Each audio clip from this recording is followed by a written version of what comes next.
Buenos días, mi nombre es Ángelo Reyes Hernández y soy estudiante de medicina de la Universidad Católica del Cibao, UCATESI.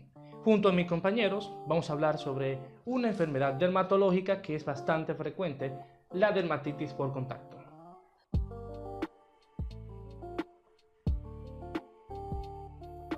Dermatitis por contacto, o mejor conocido por su sinónimo eczema por contacto. Esta es una dermatitis caracterizada porque en la zona de la piel afectada va a ser expuesta previamente a mecanismos sensibilizantes o irritantes primarios.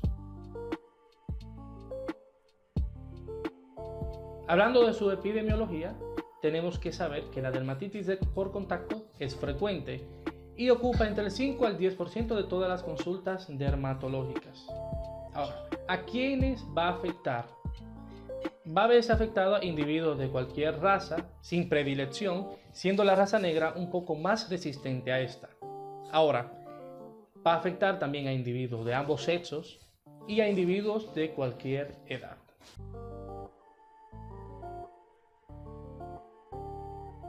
Etiopatogenia. La dermatitis por contacto puede generarse gracias a que cualquier sustancia u objeto que esté en contacto directo con la piel produzca una reacción o una sensibilización previa. Entre estos vamos a dividirlo en 4 acápites. Dermatitis por irritantes primarios. Aquí la sustancia u objeto que entra en contacto con la piel no va a producir sensibilización previa o procesos inmunitarios, sino que va a originarse por irritantes tanto débiles o potentes como en el caso de las toxinas, o por factores mecánicos o físicos como sería el frío y el calor. Entre los irritantes primarios conocidos normalmente y de uso cotidiano en los hogares vamos a tener los jabones, la orina, las heces, tintes o pinturas, los plásticos o incluso los limpiadores. Continuando con la dermatitis por sensibilizante o alérgica, en esta, a diferencia de la anterior, sí intervienen procesos inmunitarios y actúa en los pacientes con sensibilización previa al alérgeno. En estos pacientes va a tener una reacción inmunitaria tipo 4 o mejor dicho, traducida a palabras llanas, hipersensibilidad tardía. Entre estos sensibilizantes vamos a tener el cemento, joyería de fantasía como serían tanto los relojes, cadenas, pulseras, también equipos de trabajo, madera, también utensilios femeninos como esmalte, utensilios normalmente vistos en las emergencias o en las clínicas como medicamentos y productos del hogar. La dermatitis fototóxica, este es un tipo de dermatitis que se produce gracias a la exposición de la luz ultravioleta o también a la exposición de la luz visible de onda corta, entre estas que puedan emitir 290 a 400 nanómetros. Y por supuesto también, este es causado por sustancias que tengan un bajo peso molecular. En este no van a participar mecanismos inmunitarios y los elementos que normalmente causarían una dermatitis fototóxica vamos a tener que algunos medicamentos son causantes, también los cítricos como el jugo de limón y otros colorantes como el azul de metileno. Dermatitis fotoalérgica o fotodermatitis. En este proceso sí intervienen los mecanismos inmunitarios y el paciente va a tener una sensibilización previa a un fotosensibilizante o a una luz directa o indirecta que tenga entre los rangos de 320 a 400 nanómetros. Los causantes de esta fotodermatitis vamos a tener que son algunos tipos de medicamentos como los antihistamínicos, los psicofármacos o los anestésicos locales. También algún tipo de filtro solar utilizado para la piel.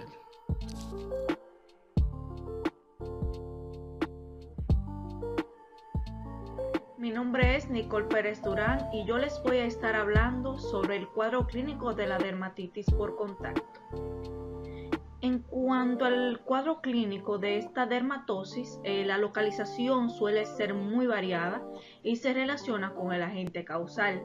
Aparece en el sitio de contacto con la sustancia, por lo que hay un predominio en zonas expuestas como las manos. En cuanto a su evolución, esta puede ser aguda, subaguda y crónica. En la evolución aguda, como en la dermatitis por irritante, hay eritema, edema, vesículas, ampollas e incluso necrosis. Más que prurito, suele presentarse ardor o sensación de quemadura. En la dermatitis, en su etapa crónica, ocurren liquenificación, escamas y costras hemáticas. En algunos sitios, como las plantas de los pies, aparecen hiperkeratosis y fisuras. En cuanto a la enfermedad en su etapa subaguda, se observa una combinación de lesiones de dermatitis aguda y crónica. La dermatitis plantar juvenil o eczema del antepié es una dermatitis muy frecuente en niños de edad escolar. Casi siempre es bilateral, es decir, que afecta a ambos pies. Esta afecta el tercio anterior de las plantas y es un eczema muy pruriginoso que puede acompañarse con descamación intensa. Esta se relaciona con la dermatitis atópica y con el uso de calcetines y zapatos de material sintético, y puede confundirse con la tiña de los pies.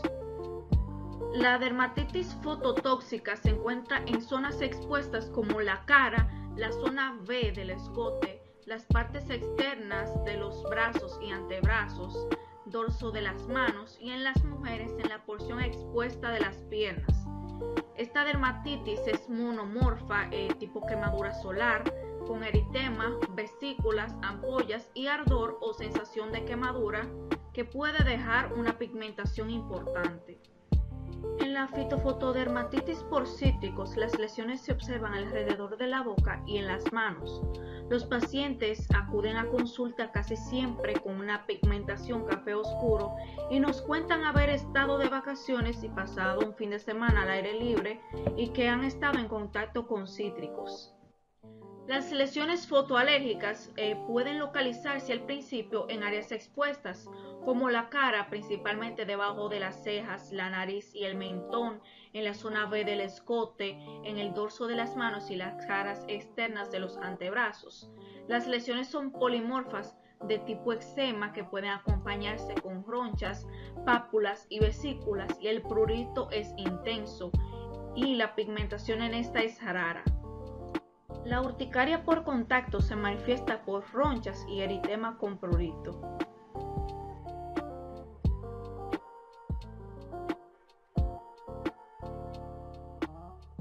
Hola, mi nombre es Yarlenis de la Cruz y voy a continuar hablando sobre los datos histopatológicos. Durante la etapa aguda, la epidermis muestra lo que es un edema tanto intra como extracelular, esfungiosis o formación de vesículas o ampollas y exocitosis mononuclear. Ya en lo que es la dermis, hay edema, infiltrado inflamatorio de eosinófilos y linfocitos y vasodilatación. En cuanto a las etapas subaguda y crónica, se va a presentar lo que es una hiperkeratosis y acantosis. Y cuando la dermatitis es causada por irritantes, puede haber lo que es una necrosis epidérmica. En cuanto al diagnóstico diferencial, vamos a tener la dermatitis atópica, dermatitis seborreica, dermatitis solar, dermatitis medicamentosa, dermatitis microbiana, eczemátides. También tendremos la deshidrosis, la tiña de los pies, el síndrome de Wiskott-Aldrich, la pitiriasis rosada, la psoriasis plantar. En cuanto al diagnóstico de la dermatitis por contacto, el diagnóstico se basa en una historia clínica muy detallada y son de gran importancia datos como el sexo, la edad y la profesión.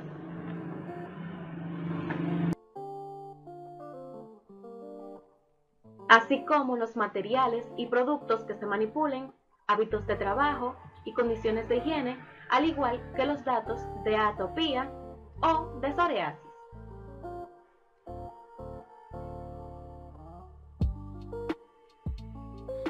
Datos de laboratorios.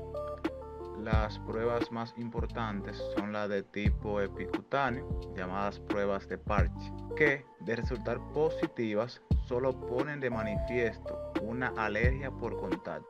Siempre se debe hacer una correlación con la clínica, pues no todas las sustancias que resultan positivas en las pruebas al parche son las causantes del cuadro clínico del paciente.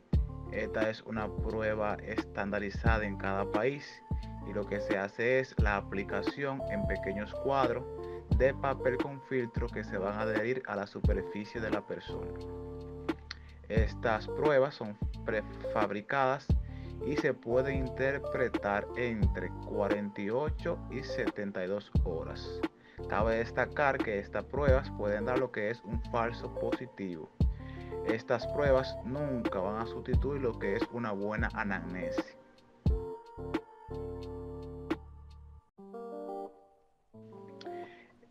En cuanto al tratamiento, esto va a depender. Si está en fase aguda, es identificar y eliminar el agente causal con apósitos húmedos con solución de boru, los cuales se cambian cada 2 a 3 horas.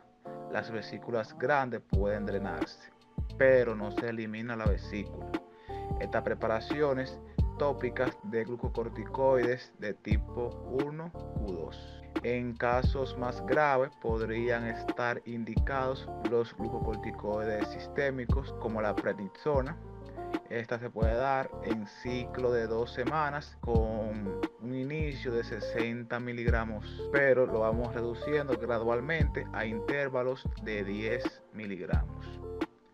En el caso de la subaguda y la crónica, los glucocorticoides tópicos potentes son la dipropionato de betametasona o propionato de clobetasol. También se usan lubricantes adecuados. Si ocurre una curación adecuada, se continúa con la lubricación. Los inhibidores tópicos de la calcineuria, como pimecrolimus o tacrolimus, no son potentes en superficies donde la inflamación es crónica, como las manos, y si no tienen una intensidad suficiente.